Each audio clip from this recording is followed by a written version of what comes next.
Professor, posso passar ou você quer mais alguma?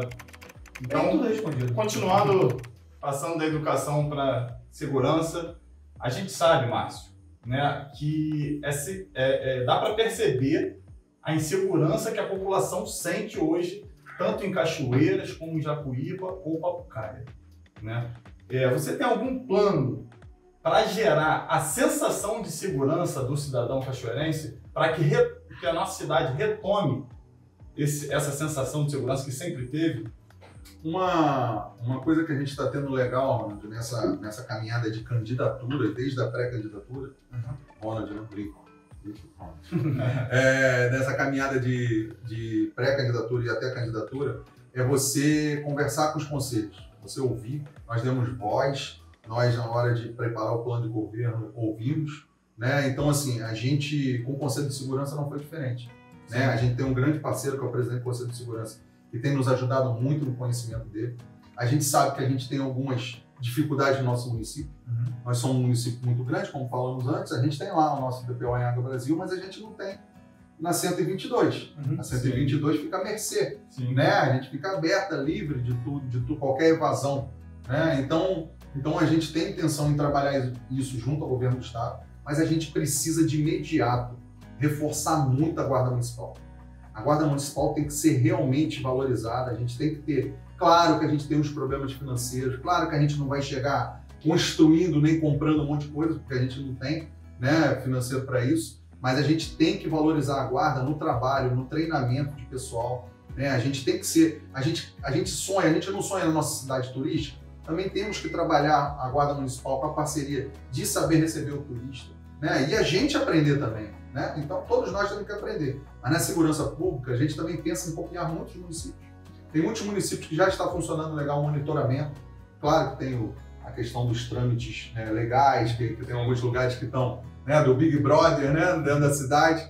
Mas a gente precisa disso. Isso já dá uma sensação de segurança no município, né? Hoje o efetivo da Guarda é tão desvalorizado que eles não têm como estar nos nossos pontos. Antes ficava em todos as nossas praças, os nossos pontos principais na cidade. Hoje a gente não tem isso, porque a Guarda Municipal há meses sem receber, né? Então isso desestimula todos.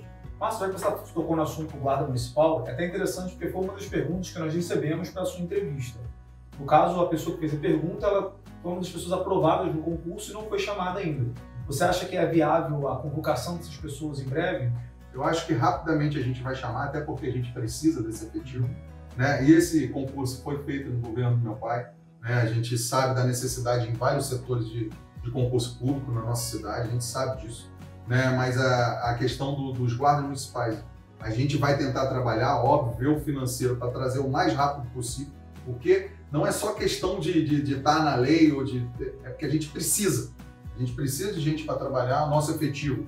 Tem muitos guardas municipais já se aposentando, então a gente precisa trazer gente nova, fazer a capacitação para que a gente possa atender toda a nossa população. Tá bom. Agora, pulando para a Polícia Militar, sabemos que é uma pauta estadual, mas você acha que conseguiríamos aumentar o efetivo da Polícia Militar na nossa cidade? Olha, Nico, isso realmente não é uma coisa fácil, né? É um desafio para qualquer gestor quando você fala, né? Porque aí vem da questão da receita no estado. Sim. A gente sabe que tem um programa dessa parceria do município, né? De pagar, eu até esqueci o nome, mas eu vou lembrar daqui a pouco. Proex, acho que é. De você pagar nas horas extras o policial militar. Claro que a gente pensa nisso, mas a gente não pode esquecer da nossa Guarda Municipal. Acho que é muito importante a valorização da Guarda Municipal, né? E os militares, é claro, que para a gente é um reforço gigantesco, né? Ter a parceria deles trabalhando na hora extra, né? É um meio de ganhar um dinheiro a mais, mas a gente de maneira nenhuma pode esquecer a valorização da nossa Guarda Municipal. Tá ótimo. Mas você tem algum projeto, alguma ideia em mente para tentar aumentar esse efetivo? Da Polícia Militar? Não, isso não tem. O que você consegue na Polícia Militar é você ir lá e pedir, né? Você tem que ter uma boa relação. O comandante-geral da Polícia Militar, não sei se vocês sabem, ele tem uma propriedade em Água Brasil. Ele está sempre ali em Água Brasil, ele está sempre visitando a nossa cidade, né? Então o comandante-geral ele tem um carinho pela nossa cidade, né? Mas isso não quer dizer nada. Sim, sim. Isso depende de gestão deles interna para poder mandar. Não, sim, eu digo porque nós entramos em contato com algumas pessoas da segurança e a resposta que tivemos foi bem parecida. Foi a ideia de que uma das formas de aumentar o efetivo da Polícia Militar seria aumentando o número de notificações. As pessoas irem lá e falarem que sofrem um crime, e tem toda uma burocracia por trás. Isso envolve muita conscientização da população também. Também. A participação da população nisso é primordial. É claro que aqui na nossa cidade a gente conversa com muitos amigos da Polícia Civil também e sabe da necessidade do investimento na nossa delegacia. Né? Tem muita gente que está com problema de saúde, está encostada e com a pandemia não vai trabalhar. Né? A gente já tem gente se aposentando, nosso efetivo é muito pequeno. Né? Então, assim, vai ser a questão de relacionamento com o Estado. Você tem que ter um bom relacionamento, tem que ter influência, né, para você buscar isso. Não adianta, que não é só pedir, porque senão toda a cidade pede, né? Maior reforço, né? Mas aqui o Conselho de Segurança já conseguiu fazer um trabalho muito legal na cidade. Chegando carros novos, né? Não sei se vocês já viram, Corollas e tal. Foi com a atuação do Conselho de Segurança, claro, junto com parceria de outras pessoas, mas de busca. E também o nosso comércio local, durante os 2 anos aí, muitos empresários da cidade ficaram bancando aí uma ajuda, um custeio para manutenção e reforma de muitos carros da Polícia Militar, né? Então, é um trabalho que a gente tem que fazer junto ao Estado.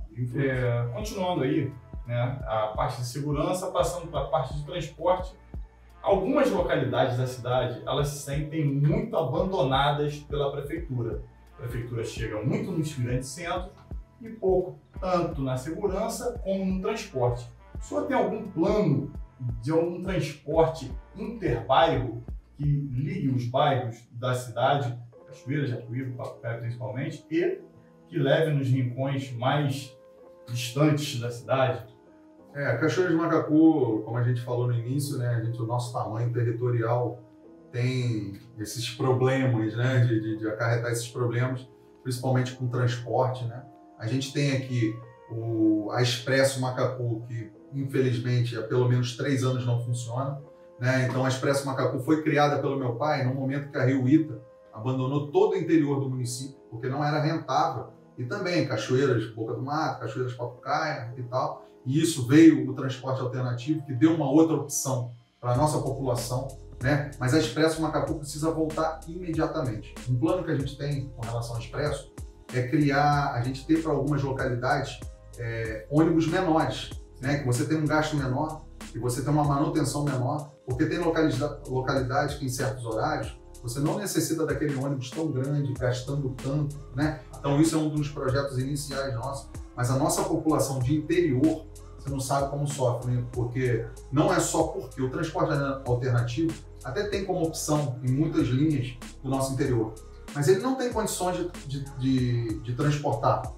o idoso, o produtor rural, que no nosso governo a gente dava carteirinha para o produtor rural andar no transporte gratuitamente, e o estudante. Então a população fica muito à mercê do transporte, né? O nosso interior necessita muito do retorno da Expresso. Isso também é uma prioridade nossa. Eu achei interessante você falar do interior, mas eu queria pegar o centro urbano, os centros urbanos de Cachoeiras.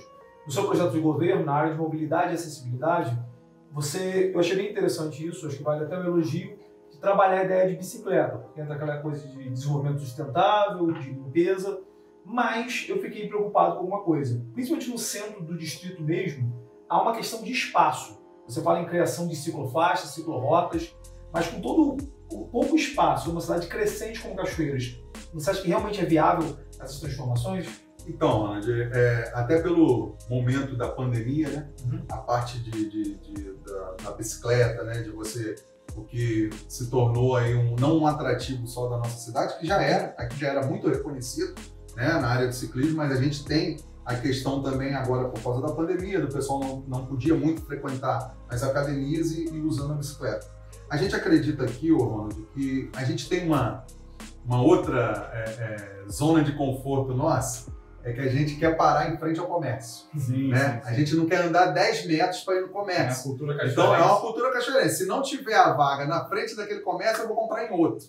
Né? Em nenhum lugar, em outra cidade, é dessa maneira. Por vezes você não precisaria nem sair de carro de casa. Mas... É verdade. Então a gente em Cachoeiras tem isso. Então o que a gente pretende é fazer alguns projetos, a gente tem algumas coisas elaboradas, alguns rascunhos, é verdade, mas com a modernização da mobilidade urbana. Né? A gente tem alguns trajetos aqui dentro da cidade Claro que não vamos mexer em nada que dificulte o comércio, que traga prejuízo ao comércio, mas a gente precisa sim modernizar. Qualquer tipo de alteração, aquela pessoa que está na zona de conforto, ela vai, né, naquele momento, mas a partir do momento que ela começa a enxergar o resultado disso, aí ela consegue ver a melhora do município do acontecido. Entendi. E como que você avalia a qualidade e o valor do transporte intermunicipal? A gente percebe, por exemplo, que caiu muita qualidade no ônibus que vai para Friburgo e o valor da passagem aumentou. Isso no município até foi perguntado por uma reunião que eu fiz há poucos dias, o rapaz me perguntou, poxa, Márcio, por que você não mexe você tem que ver o preço da passagem da Rio Ita. A gente sabe que não pode, que não compete ao município, né? A liberação nas estradas estaduais é de competência do Estado, né? A licitação que há, o procedimento de fornecimento do transporte ali é do Estado. Mas a gente, mais uma vez, você tem que usar a influência. Você tem que ir dizer que a população está necessitando. Você imagina hoje sem a Express e eles colocaram o preço que for, o transporte alternativo não consegue atender tudo, porque eles também têm a demanda deles, né? Então a gente precisa equilibrar isso. Mas se você não tiver influência para chegar lá nas empresas e dizer o que está necessitando, ir até o governador, né, e dizer o que o município está precisando, vocês terem ideia, hoje a 122, né, que Cachoeiras, né, até São José, Alagoapi, né, não tem mais a Reginas, que era um trato junto ao governo do estado que eles fizessem transporte nessa estrada. Hoje, além de tudo, ainda está sendo Reginas ainda na 122, então é um problema para a gente. Eu acho legal, Márcio, você citou sempre essa ideia de democracia, de discutir com a sociedade uma possível alteração. Só que eu sou professor, né? Então aquela pergunta discursiva que não está plena ali e a gente continua insistindo. Eu só queria saber se você tem em mente, possa citar para a gente, alguma possível alteração no espaço do centro urbano, de alterar, de movimentar. Eu até não vou ser desleal aqui, que um dia, que bom, né, que pessoas da cidade pensem de maneira igual para melhoria, né?